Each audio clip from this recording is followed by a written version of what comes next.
Buenas tardes. Vamos a comenzar esta última sesión de esta semana, es la segunda semana. Recuerden, este curso es de 4 semanas. Vamos a comenzar apenas a construir ya algunos circuitos ya importantes, circuitos electrónicos. Espero, bueno, pues si tienen dudas, nuevamente les recuerdo que pues hay que comentarlas para aclararlo. Algo de lo que por allí a lo mejor no hemos tratado mucho es lo de el uso de la tablilla de experimentos, pero bueno, eso lo vamos a ver ahorita también. Vamos a ver si todos le vamos entendiendo a lo que es al uso de la tablilla de experimentos, ya que en la siguiente semana pues vamos a armar algunos circuitos. En el caso de que no, bueno, pues para mandarle los circuitos también ya pues con una imagen de lo que sería el circuito armado en la tablilla, porque debemos pues de saber entender el diagrama esquemático como armarlo en la tablilla de experimentos. Vamos entonces a tratar eso también. Por lo pronto también, como les digo, la otra semana viene pues un poquito más cargada que esta. Vamos a adelantarnos también un poquito aquí con lo que respecta a los materiales semiconductores, ya que pues es una parte de teoría pues que es amplia.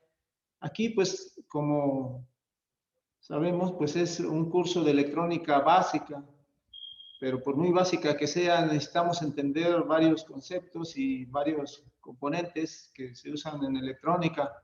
Entonces estamos tratando de verlo pues no de una manera muy superficial, pero sí básico, ¿verdad? Entonces quiere decir que pues, hay muchas cosas más que ver, pero vamos a tratar de que pues también esto sea útil y que podamos nosotros entender. Más que nada de eso se trata. De hecho, esta parte de electrónica básica es una parte que cuando hay cursos presenciales, pues se da, solo que se da más a fondo, un poquito más profundo en cuanto a conocimientos, en cuanto a habilidades, pero forma parte de otros cursos más adelante.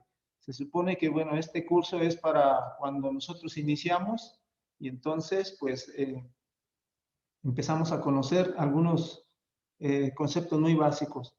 Por lo pronto, hoy pues vamos a adelantarnos aquí un poquito en lo que es, bueno, de hecho esto es parte de lo mismo, pero vamos a comenzar a ver ya lo que son los materiales semiconductores y al final pues vamos a explicarles nuevamente lo de la tablilla. Bueno, algo, vamos a ver si tenemos todavía algunas dudas o nos faltan. Eso porque, bueno, el día de ayer algunos, pues ustedes saben, por ahí comentaron que cómo se hacía la práctica o la actividad práctica. Bueno, pues era solamente colocar el diodo LED en serie con su resistencia y también pues en paralelo con el capacitor para que la carga que almacenaba el capacitor se descargue a través de la luz y nosotros viéramos cuánto tiempo duraba la carga. De hecho, allí en la tablita que tienen en esa actividad, no es necesario que pongan segundos exactos, pueden ponerle allí aproximadamente 1 segundo, aproximadamente 2 segundos, el tiempo que tarda la carga. Es decir, no tenemos que poner un tiempo muy exacto, solo es para saber el tiempo de descarga del capacitor. En eso consiste básicamente esa práctica. Entonces, vamos a compartirles pantalla para ver nosotros aquí lo que sería lo de semiconductores. Entonces, vamos a comenzar a ver eso de los materiales semiconductores, porque bueno, en esta tercera semana que viene vamos a tratar ya lo que serían los componentes de estado sólido. Se les conoce de estado sólido porque realmente pues eso presentan físicamente un estado sólido y todos los componentes que son de estado sólido se fabrican a base de materiales semiconductores. Entonces, los semiconductores son materiales que pues actúan como materiales o actúan más bien como conductores bajo ciertas circunstancias. Pueden también actuar como aislantes. Todo va a depender de varias condiciones físicas en las que se encuentren. Así de que, bueno, pues eso vamos a estudiarlo. Y todo parte, bueno, pues de lo que sería propiamente el material físico. Pero bueno, antes de todo, bueno, aquí en esta imagen se representa pues todo lo que serían los componentes de estado sólido, desde los más básicos, que sería el diodo semiconductor y que es un componente que vamos a estar viendo la siguiente semana. Toda la electrónica moderna se basa pues en los materiales semiconductores. En cuanto a los materiales semiconductores, pues se usan, aquí tenemos una tablita, básicamente se usan o se pudieran utilizar todos estos que serían en la tabla periódica, principalmente, bueno, esto se les considera a todos semiconductores. Y los semiconductores se clasifican en dos grupos, unos que son los semiconductores intrínsecos, así se le llama, y otros que son extrínsecos.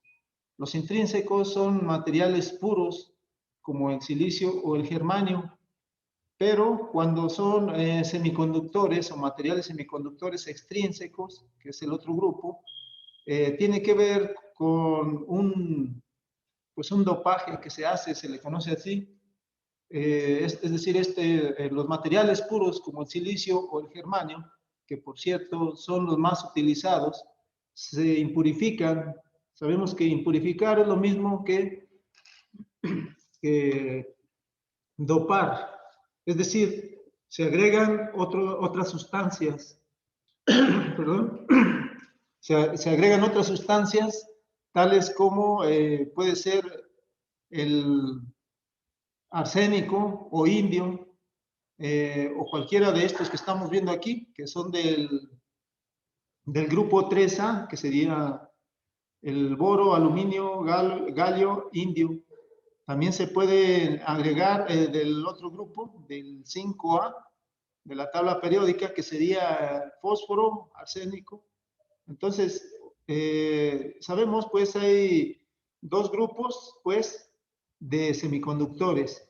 Unos que son los semiconductores intrínsecos y estos no se dopan ni se les agrega ninguna otra sustancia.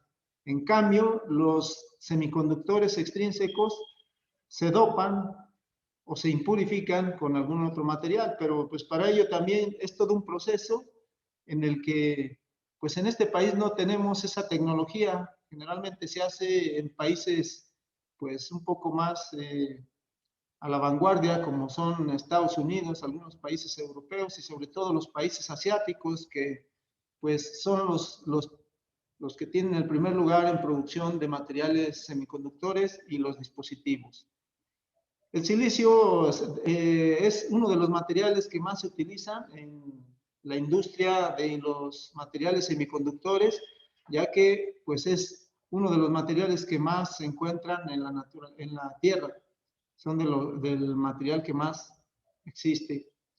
Se lleva a cabo un proceso de purificación en el que se le da casi el 100% de pureza y luego se hace con extremo cuidado en laboratorios lo que sería el dopaje o impurificación de este material, que sería el silicio. Se usa algunas veces el germanio, pero puesto que el germanio es más difícil de conseguir y es un proceso más largo, pues no se utiliza tanto el germanio, se utiliza más entonces el silicio. Tenemos que también, bueno, pues hay dos tipos de semiconductores. Los semiconductores pueden ser semiconductor tipo N o semiconductor tipo P. Y para obtener un semiconductor tipo N, aquí en esta imagen, pues, se impurifica este material que es el silicio, y la idea del tipo N es que tenga bueno, una vez que ya está compuesto el material, que tenga muchos electrones libres. Se le llama exceso, que contiene exceso de electrones, o también se le considera donador de electrones al semiconductor tipo N. Igual el semiconductor tipo P se dice que es un material aceptor de impurezas o es un sí, es un aceptador de impurezas o de electrones, de tal modo que, bueno, pues se obtiene o se dice que es positivo, ya que está en condiciones de aceptar electrones. Entonces, como vemos aquí, bueno, para obtener el semiconductor tipo N, pues tenemos nosotros a lo que sería el silicio, se le añade por cantidades muy precisas lo que sería antimonio, que tenemos aquí en el N, y este pues va a tener exceso de electrones, ya que cuando se forman los enlaces covalentes, que significa que, bueno, pues se forman pares electrónicos cuando se hace una, pues, digamos, un compuesto químico, pues entonces, como en este caso el antimonio, tiene 3 electrones, le van a sobrar al silicio electrones, y esos electrones son, pues, los que tiene en exceso este material, que sería el N. Por eso se le conoce como N, porque tiene exceso de electrones. Y en el caso del semiconductor tipo P, al silicio se le agrega, puede ser cualquier otro material, bueno, aquí en este ejemplo sería el boro, y pues tiene 5 electrones, y al formarse los pares de electrones, pues le va a sobrar allí algo con que combinarse, de tal manera que se considera aceptor de electrones, o forma huecos, que aquí se está señalando como este agujero, que está en blanco.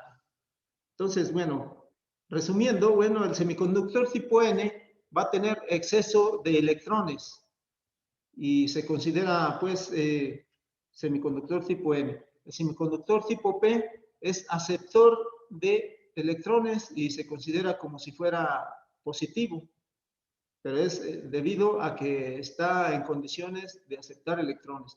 Esto se hace, como lo digo, en laboratorios ya muy especializados. Quien ha tenido la fortuna por allí, incluso aquí en Aguascalientes, existe la empresa Texas Instruments. No se fabrican semiconductores, solamente se ensamblan, y puesto que los semiconductores son muy delicados en cuanto a la electricidad estática, se pueden dañar fácilmente. Entonces, quien ha tenido la fortuna de visitar esta empresa, pues al entrar a lo que sería la parte de ensamble, pues digamos, le dan un traje especial para entrar de visita y ver entonces los procesos que ahí se llevan a cabo, pero también al entrar se descargan estáticamente para no meter cargas estáticas precisamente que pudieran dañar a los semiconductores. Entonces, pues en este país no tenemos esa tecnología, y pues nosotros solamente tenemos estas bases para poder entender un poquito cómo son los materiales semiconductores, que son los materiales con que se construyen todos los siguientes componentes que nosotros vamos a estar por ahí viendo. Entonces, aquí lo tenemos en esta imagen. Los semiconductores se les considera como si fueran cargas negativas. Bueno, en realidad son exceso de electrones, o exceso de cargas negativas, se le llama así, pero son electrones, un semiconductor N. En el caso del semiconductor tipo P, pues se dice que tiene exceso de cargas positivas, o más conocido en esto se le conoce como huecos. Dijimos, está en condiciones de aceptar entonces electrones, porque dijimos el sentido real de la corriente es de negativo a positivo, pero bueno, aquí lo estamos viendo como materiales, ya que, bueno, la palabra semiconductor significa que conduce la corriente bajo ciertas circunstancias. Es decir, ni es un aislante, porque el aislante pues no conduce, o se supone que nunca conduce la electricidad o la corriente eléctrica o electrónica. Y en el caso de los conductores sí conducen la corriente, pero el semiconductor se puede decir que semiconduce. En realidad, el semiconductor se puede volver conductor o aislante, según las condiciones, que lo vamos a ir viendo. Entonces, aquí queríamos ver varias cosas de esta teoría para irnos adentrando en lo que serían pues los componentes de estado sólido. Y bueno, pues aquí para ver un poquito más, vamos a ver por aquí pues un pequeño video que dura poquito para entender un poquito más lo que serían los semiconductores.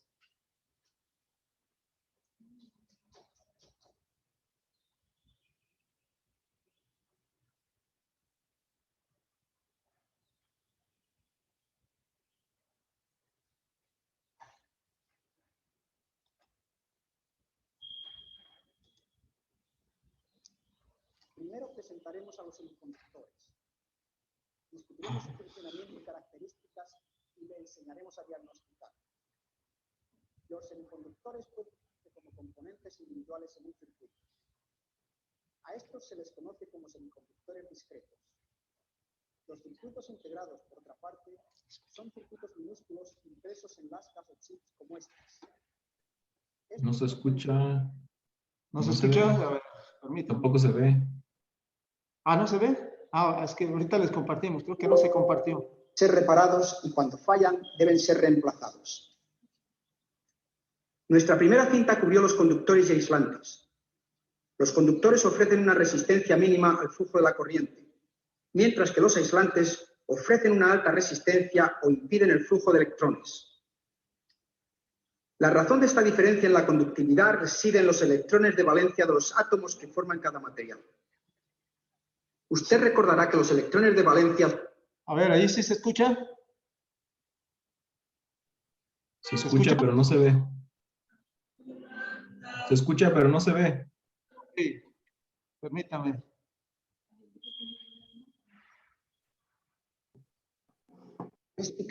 Y le enseñaremos a diagnosticar.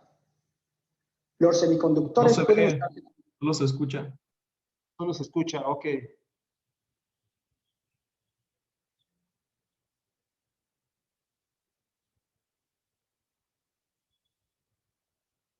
Componentes individuales en un circuito. Sí, ya se ve. También se escucha. Ok. Disculpen, ahí va. A estos se les conoce como semiconductores discretos. Bueno, déjenme ponerlo desde el inicio, porque sí, ya corrió.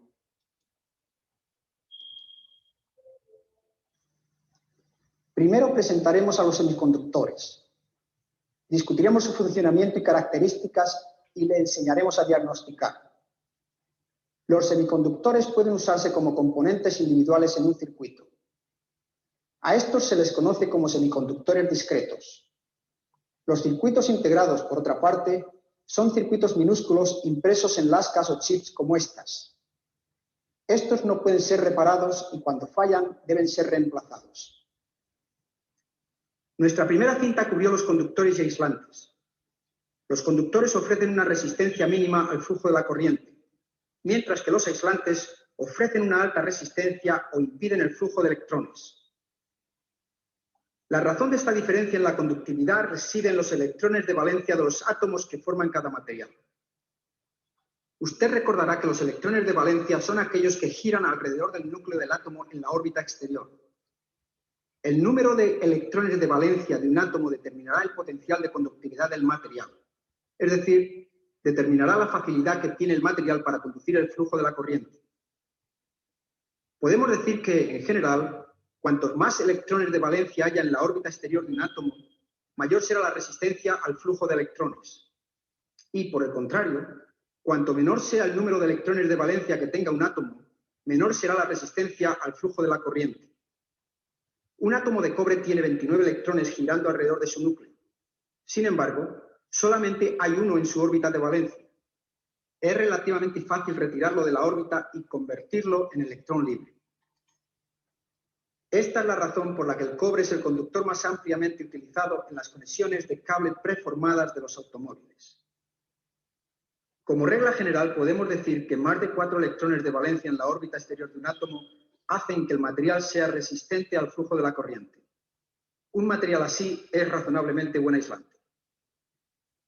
Menos de 4 electrones en la órbita de valencia de un átomo hacen que el material sea bastante buen conductor. 4 electrones de valencia por átomo, como en el caso del silicio y del germanio, hacen que el material sea semiconductor. Los átomos se unen entre sí compartiendo electrones de valencia con los átomos vecinos. Esto sucede de esta manera. Los átomos se acercan tanto entre sí que las órbitas de sus electrones de valencia llegan a tocarse. Los electrones de valencia que giran alrededor del átomo entran también en la órbita de valencia de los átomos vecinos, aunque solo en pequeñas partes de la misma. A pesar de que las partes de órbita compartida son pequeñas, los electrones compartidos tienen una influencia estabilizadora en el núcleo de los átomos. Observemos un átomo de silicio. Hay 4 electrones en la órbita exterior de cada átomo. Cuando otros átomos de silicio le rodean, cada átomo comparte un electrón de 4 átomos vecinos. Tendremos entonces, efectivamente, 8 electrones de valencia en cada órbita de un átomo de silicio. Estos 8 átomos mantienen unido al silicio, y cuando muchos de estos átomos se juntan, el elemento de silicio se transforma en un cristal. Este es ahora un material muy estable que no conduce flujo de electrones. En su estado puro, el silicio es una materia inerte. Una materia inerte no participará en ninguna interacción química o eléctrica. La manera de transformar el silicio y otros elementos con 4 electrones de valencia en conductores es añadiendo minúsculas cantidades de otros elementos al silicio fundido. Si añadimos un elemento con 3 o 5 electrones de valencia, romperemos el equilibrio del cristal de silicio. Al ser posible controlar la cantidad exacta de otros elementos añadidos al silicio fundido, puede determinarse muy exactamente la manera en que el silicio conducirá el flujo de electrones. La acción de añadir impurezas, es decir, átomos de un elemento diferente, al silicio puro, se llama adulteración. Digamos que el silicio es adulterado con arsénico. El arsénico tiene 5 electrones de valencia en su órbita exterior.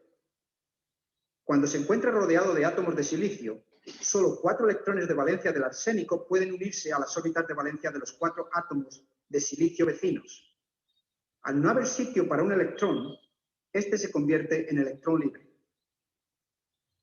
El silicio adulterado tiene ahora electrones libres que pueden conducir el flujo de la corriente. El silicio con electrones libres obtenido mediante la adulteración con elementos de 5 electrones de valencia se llama silicio de tipo N. Por supuesto, N significa negativo, indicando el exceso en el material de electrones cargados negativamente. Otras sustancias utilizadas para adulterar silicio de tipo N son el fósforo y el antimonio. Si por otra parte adulteramos el silicio con un elemento con solo 3 electrones de valencia, tal como galio, indio, aluminio o boro, el resultado es el opuesto al de la adulteración con arsénico. En un grupo de átomos de silicio, un átomo de boro deja un espacio vacante de electrón, ya que solo tiene 3 electrones de valencia para compartir con los átomos de silicio vecinos. Esta vacante se llama un hueco o laguna de electrón. En la primera cinta explicamos que los huecos pueden desplazarse a través de la materia de la misma manera que los electrones libres. Así que el silicio adulterado con un elemento con 3 electrones de valencia puede conducir también un flujo de corriente. El resultado de este proceso de adulteración es silicio de tipo P. Lógicamente, la P significa que hay un exceso de huecos con carga positiva en el material.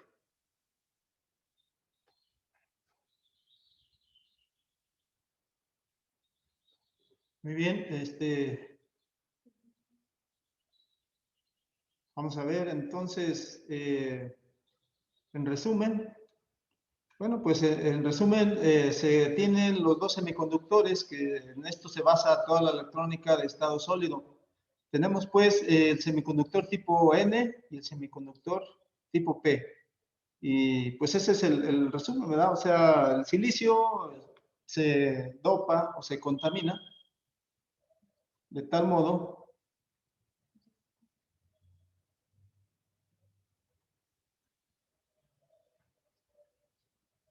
sí, entonces, digo, este es el resumen, son semiconductor tipo N, semiconductor tipo P, y pues nada más hay que tener en cuenta eso, lo que nos interesaba más que nada es de dónde provienen los semiconductores. Dijimos, pues son materiales que normalmente pues se dopa el silicio con algún otro material para tener exceso o se le podría decir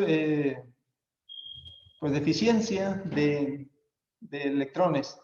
Uno tiene exceso y el otro tiene deficiencia, entonces se crean semiconductores con exceso y con deficiencia de electrones. Entonces, cuando son o tiene el material exceso, son semiconductor tipo N, y cuando tiene deficiencia o le faltan electrones para combinarse, en este caso el material se le considera como huecos o cargas positivas.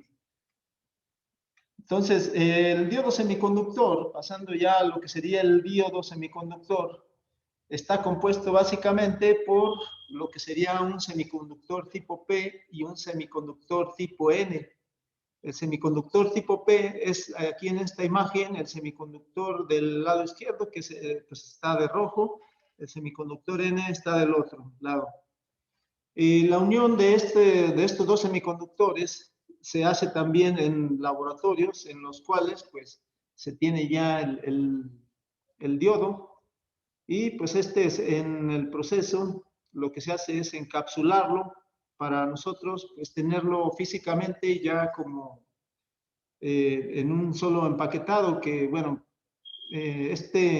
sería más o menos un componente de los más pequeños que nosotros tenemos en los circuitos electrónicos o en las tarjetas electrónicas. Aquí para lo que estamos viendo, bueno, tenemos nosotros el símbolo también del diodo.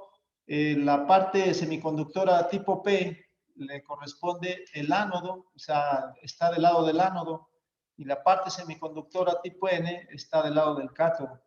Un diodo así básicamente está compuesto pues por estas dos uniones.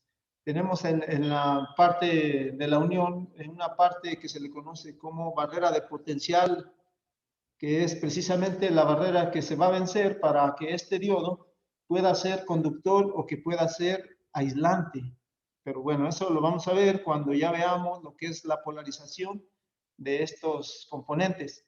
Y pues los vamos a estar aplicando ya este tipo de componentes. Entonces, vamos a ver.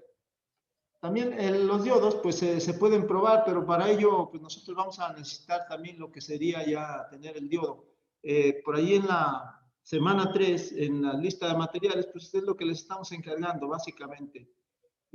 Allí sería bueno que, bueno, pues si ven lo de la semana 3 que ya se va a activar,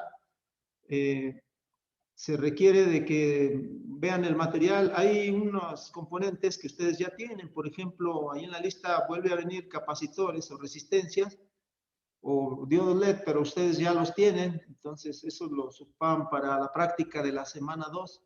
Ya no es necesario volver a comprar otros, o sea, si ya tienen ese material, esos mismos materiales les sirven para realizar las nuevas prácticas. A excepción de que por allí mencionemos otras, va a depender mucho del alcance que tengamos esta siguiente semana. De cualquier modo, pues viene amplia, y entonces pues yo les recomiendo, en cuanto puedan, pues vayan leyendo lo que está allí para poder avanzarle un poco más. La prueba del diodo, pues se hace igual con el multímetro. Por ahí alguien me preguntaba anteriormente que para qué servía esta flechita, decían. Pues bueno, la verdad es que es el símbolo del diodo, y tiene una función especial nuestro multímetro, en la que pues nosotros seleccionaríamos nuestro multímetro para llevar a cabo la prueba. Aquí en esta imagen pues nada más la pusimos así para que vean que bueno, pues también vamos a seguir usando el multímetro. Y pues aquí dice que el diodo está bueno, pero nada más es lo que se le conoce como polarización directa. Faltaría ver, bueno, en inversa, perdón, dice, cuando se polarice se va a polarizar en directa y en inversa. Y eso también pues lo vamos a explicar. Por ahí viene también ya en la plataforma la información, aunque como les digo, ahorita nos estamos adelantando un poquito con algo de la teoría para avanzar pues un poquito más, ya que las sesiones ahorita en vivo pues son cortas también. Entonces, vamos a tratar de ver lo más que se pueda. Ahora, también por ahí, en esta segunda semana, sí viene lo de soldadura. Lo de la soldadura, pues, nosotros necesitamos tener varios accesorios. Esperemos más adelante con lo de circuito impreso, que es lo que vamos a tratar de ver la siguiente semana, aplicar esto de la soldadura en una tarjeta de circuito impreso. Vamos a ver cómo le hacemos para que podamos realizar una tarjeta de circuito impreso para un circuito muy básico, pero que sea muy útil sobre todo. Para ello, bueno, pues hay varios accesorios en cuanto a lo que se necesita para soldar y desoldar, porque no solamente es soldar. Aquí, pues, lo recomendable, pues, es este tipo de soldadura para electrónica. La soldadura debe tener una aleación de estaño-plomo con una proporción de 60-40. Entonces, eso significa, bueno, pues que es una soldadura especial para esto, ya que, bueno, hay otros tipos digamos, de proporciones en la aleación. Por ejemplo, la soldadura que se utiliza para soldar tubería de cobre, lo que sería en fontanería, o la tubería de cobre, pues es 50-50. Eso significa que pues es una soldadura más dura. Entonces, esa soldadura no nos sirve, ya que el cautín también pues viene ya diseñado de algún modo para que pueda fundir ese tipo de soldadura. Aquí, por ejemplo, pues el cautín se recomienda un cautín del tipo lápiz de entre 25 a 40 watts. Puede ser a veces más grande, pero la mayoría de las veces, entre más grande sea la potencia, pues este va a calentar mucho más y podemos dañar tanto los componentes electrónicos como también las pistas de conducción de la tabla o la tarjeta de circuito impreso. Entonces, eso es lo más recomendable, de 25 a 40 watts es lo que se recomienda. Necesitamos también lo que sería una malla para desoldar. La malla para desoldar es pues una especie de mallita de alambre de cobre que lo que hace es absorber la soldadura. Cuando nosotros calentamos la soldadura, la aplicamos ahí y entonces esta se puede adherir a la mallita. De ese modo quitamos la soldadura para retirar componentes de una tarjeta electrónica. Y también se utiliza muchas veces el extractor de soldadura, que no es más que una especie de jeringa, y pues esta crea un vacío al apretar allí pues un émbolo y tiene un botón en el cual pues le presionamos y absorbe mediante ese vacío, jala la soldadura de donde nosotros la querramos retirar. Entonces, pues esos son los materiales que normalmente se ocupan. También, bueno, aquí tengo pues una tablilla de experimentos en la que armé pues el circuito de tarea. Bueno, aquí le puse unas baterías pues en este caso sería de 3 voltios. Obviamente ustedes le pondrían la pila de 9 y pues aquí lo armé. También por eso quería saber si le vamos entendiendo a la tablilla y si no, pues para ponerle los circuitos que nosotros armaríamos de esta manera. Aunque bueno, aquí hay que entender cómo funciona esto. Aquí lo único que tengo, si se fijan, son un diodo LED que está tomando alimentación. Vemos, bueno, primero si seguimos la punta roja de la batería, pues pasa a un switch. Este switch button es el que al presionarle, pues va a cargar.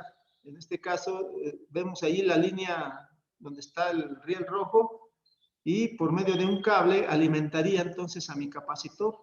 Este se cargaría con respecto al negativo, que sería la punta negra, que tendríamos nosotros este riel. Y pues ahí tendría mi capacitor. Ahora, el diodo LED lo tengo también tomando alimentación por este lado con un cablecito, el cual pasa por la resistencia de 1000, que debe de estar en serie, dijimos resistencia y LED. Y del otro lado, pues entonces va a venir la punta que va hacia el negativo para cerrar el circuito. De modo que, bueno, pues cuando presionamos aquí el botoncito, lo que hace es que pasa alimentación. Si ya lo suelto, pues el capacitor ya se cargó y este va a encender determinado tiempo. Dijimos, ahí ustedes tienen la tablita en la cual hay que sustituir el capacitor. Solo se cambia el capacitor para ir viendo cuánto tiempo dura encendido este LED. Entonces, bueno, yo con eso espero le entendamos. Les digo, en la siguiente semana, si armamos algunos circuitos, voy a procurar, pues, subirles, pues, la tablilla, tal y como está aquí, para que la armen y podamos nosotros tener nuestros circuitos de práctica. Entonces, ya aquí le vamos a dejar ahorita por lo del tiempo y nos conectamos como siempre, pues entonces en 5 minutos, porque bueno, aquí lo que tarda en convertirse, hay veces que nos lleva poquito más o poquito menos, pero más o menos es el promedio. Entonces, Aquí le dejamos y nos vemos ahorita en 5 minutos.